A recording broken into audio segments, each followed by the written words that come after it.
अस्सलाम वालेकुम दोस्तों कुछ दोस्तों ने रिक्वेस्ट की कि मैं एक वीडियो बनाऊं जिसमें जो पत्थरी के मरीज होते हैं उनका जब हम ऑपरेट करते हैं उसमें क्या क्या चीज़ें हमने ऑपरेशन से पहले देखनी होती हैं, ऑपरेशन के दौरान मरीज को क्या हदायत देनी होती है और ऑपरेशन के बाद किन किन चीज़ों का मरीज को वास्ता पड़ता है।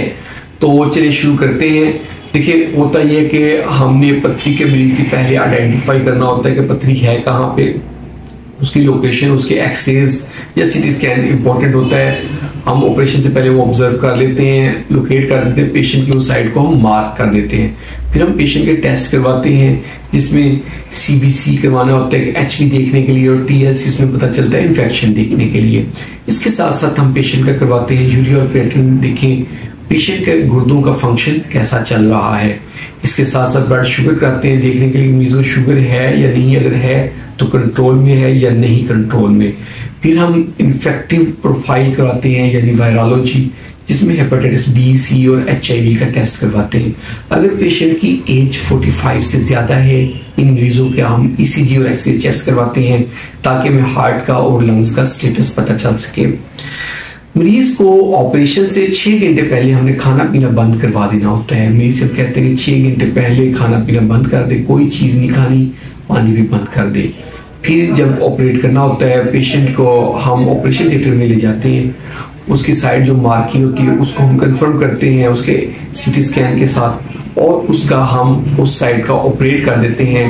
अगर कैमरे वाला ऑपरेट हो, लेजर वाला हो या कट वाला हो, जो भी हो हम ऑपरेट करते हैं और उस ऑपरेट के दौरान मरीज के हम एक डीजे स्टेंट डाल देते हैं। ये डीजे स्टेंट जो है ये फ्लेक्सिबल स्टेंट होता है और ये परमानेंट नहीं होता है। जैसे दिल में स्टेंट तो हमेशा के लिए डल जाता है, ये स्टेंट ऐसा होता है जिसको हमने 1.5 माह के बाद लाजमी निकालना होता है।